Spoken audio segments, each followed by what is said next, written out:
जय हिंद, वंदे मातरम। दोस्तों, आपका एक बार फिर से हमारे चैनल वनडे ओडी पर हार्दिक स्वागत है। और यहां पर देख पा रहे हैं जैसा कि जीके जीएस टॉपिक वाइज, यहां पर मैं टॉपिक वाइज जीके और जीएस करा रहा हूं। और आज का टॉपिक है वैदिक सभ्यता एवं संस्कृति। उत्तर प्रदेश पुलिस 2023-24 के लिए शुरू की गई है सीरीज, और ये उस समय तक चलने वाली है जब तक आपका पेपर नहीं होगा। तो अच्छा होगा कि आप इस सीरीज को हर रोज करते रहे, जिससे आपकी जीके बहुत मजबूत हो जाएगी। एवरीडे वन टॉपिक, हर दिन मैं एक टॉपिक के साथ आऊंगा और जिसमें आपको नए क्वेश्चन देखने को मिलेंगे और सारे के सारे क्वेश्चन सेलेक्टेड होंगे। एक टॉपिक पर जितने क्वेश्चंस बन सकते हैं सारे के सारे मैं एक वीडियो में लेकर आऊंगा। तो शुरू करते हैं आज का वीडियो।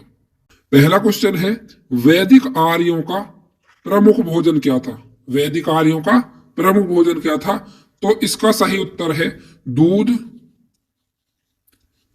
और इसके बने उत्पाद। दूध और दूध से बने उत्पाद, जैसे कि दूध से जो भी चीजें बनाते थे उसी से क्या है अपना पालन पोषण करते थे, यानी कि उसी को अपना भोजन मानते थे। अब यहां पर आया वैदिक, वैदिक आर्यों का प्रमुख भोजन था। तो यहां पर जो वैदिक शब्द है, वैदिक काल के ये लोग हैं, ये वैदिक काल है। और वैदिक काल का समय है 1500 से 500 ईसा पूर्व। 1500 से 500 ईसा पूर्व वैदिक काल का समय माना जाता है। अगर समय पूछ ले जाए तो आप बता सकते हैं। अगला क्वेश्चन है, वैदिक गणित का सर्वाधिक महत्वपूर्ण ग्रंथ क्या है? वैदिक गणित का सर्वाधिक महत्वपूर्ण ग्रंथ क्या है? तो इस क्वेश्चन का सही आंसर है शुल्ब सूत्र। शुल्ब सूत्र वैदिक गणित का सर्वाधिक महत्वपूर्ण ग्रंथ है शुल्ब सूत्र।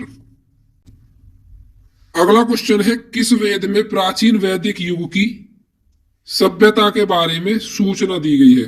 प्राचीन वैदिक युग, तो ये है ऋग्वेद। ऋग्वेद में क्या है? प्राचीन वैदिक युग की सभ्यता के बारे में सूचना दी गई है, क्योंकि ऋग्वेद ही क्या है सबसे प्राचीन वेद है।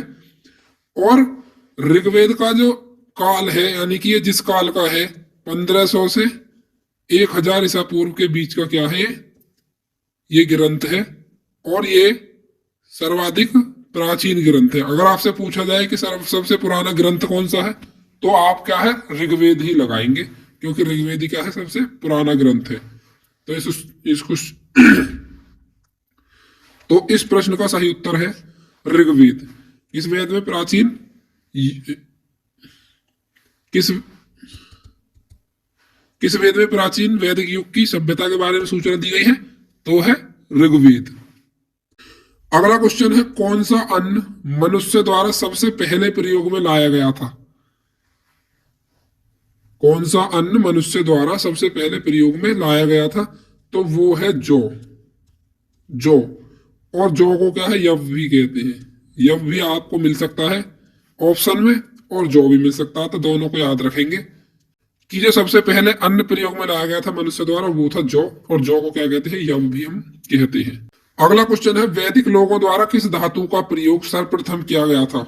यहां पर धातु की बात आई है, तो ये है तांबा। तांबा सबसे पहले प्रयोग में लाया गया था वैदिक लोगों द्वारा। तो इस क्वेश्चन का जो सही आंसर है वो होगा तांबा, यानी कि वैदिक लोगों द्वारा तांबा सर्वप्रथम प्रयोग में लाया गया था, तांबा नामक धातु। अगला क्वेश्चन है, वेद शब्द का अर्थ क्या है? वेद शब्द का अर्थ क्या है? तो वेद शब्द का अर्थ है ज्ञान।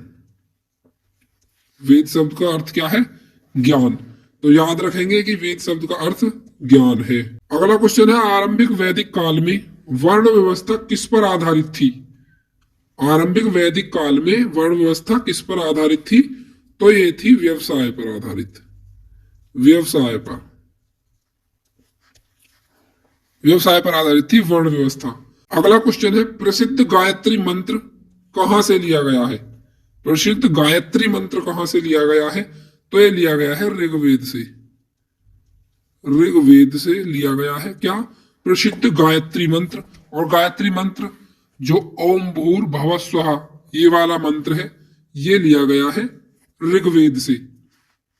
अगला क्वेश्चन है भारतीय प्रतीक पर उत्कीर्ण सत्यमेव जयते कहां से लिया गया है? तो आपने देखा होगा जो अशोक स्तंभ है इस तरह से यहां पर लिखा रहता है सत्यमेव जयते, तो ये कहां से लिया गया है? तो ये लिया गया है मुंडकोपनिषद से। मुंडकोपनिषद से कहां से लिया गया है? मुंडकोपनिषद से। यहाँ पर थोड़ा सा कंफ्यूजन हो जाता है हमें कभी कभी, ये है ना मुंडक है यहाँ पर, मुंडक, मुंडक प्लस उपनिषद, यानी कि ये मुंडक उपनिषद से लिया गया है। क्या? सत्यमेव जयते, सत्यमेव जयते। अगला क्वेश्चन है आर्यों को एक जाति कहने वाला पहला यूरोपियन कौन था? आर्यों को एक जाति कहने वाला पहला यूरोपियन कौन था? तो उनका नाम था भाई साहब मैक्स मूलर।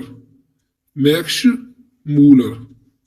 तो मैक्स मूलर पहला यूरोपीय था जिसने कहा था कि आर्य एक जाति के हैं, या फिर आर्यों को एक जाति कहा। अगला क्वेश्चन है वह दस्तकारी कौन सी है जो आर्यों द्वारा व्यवहार में नहीं लाई गई थी? आर्यों द्वारा व्यवहार में नहीं लाई गई थी, तो वो है लुहारगिरी। लुहारगिरी, यानी कि ये लोहे का काम नहीं करते थे कभी भी, तो इसलिए क्या है लुहारगिरी इस प्रश्न का सही उत्तर होगा।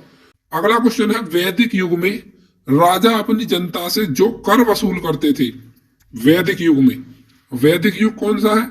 1500 से 1000 और 1000 से 500, यानी कि 1500 से 500 ईसा पूर्व का जो काल है, ईसा पूर्व का, इस काल में जो राजा अपनी जनता से या फिर अपनी प्रजा से कर वसूल करते थे उसको कहते थे हम बलि।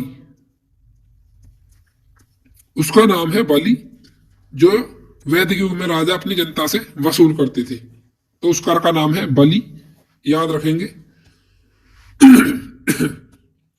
अगला क्वेश्चन है उत्तर वैदिक काल के वेद विरोधी और ब्राह्मण विरोधी धार्मिक अध्यापकों को किस नाम से जाना जाता था? किस नाम से जाना जाता था? एक बार और पढ़ेंगे। उत्तर वैदिक काल के वेद विरोधी और ब्राह्मण विरोधी धार्मिक अध्यापकों को किस नाम से जाना जाता था? तो इस प्रश्न का सही उत्तर है श्रमण। श्रमण नाम से जाना जाता था उत्तर वैदिक काल के ब्राह्मण विरोधी और वेद विरोधी जो अध्यापक थे उनको, याद रखेंगे क्वेश्चन को। अगला क्वेश्चन है किस विदुषी ने वाद विवाद में अजेय याज्ञवल्क्य को चुनौती दी थी? यहाँ पर विदुषी शब्द आया है, थोड़ा इसका मतलब समझते हैं। विदुषी का मतलब होता है विद्वान महिला, यानी कि ज्ञानी महिला।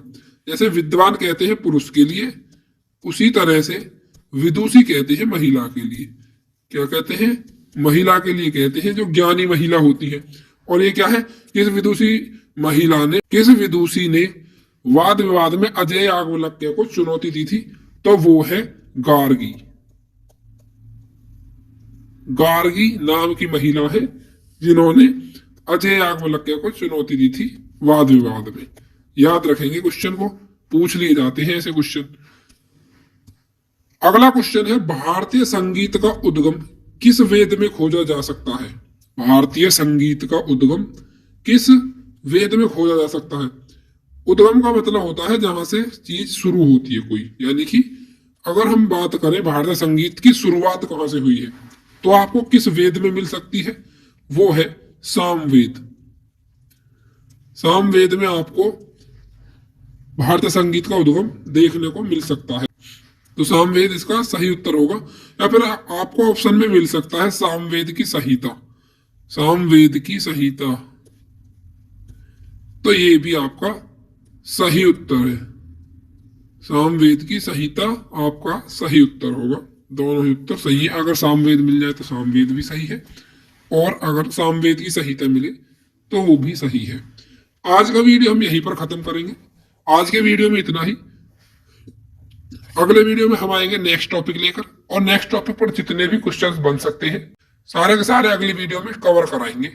तो बने रहिए हमारे चैनल पर और देखते रहिए आपका अपना यूट्यूब चैनल वनडे ओडी।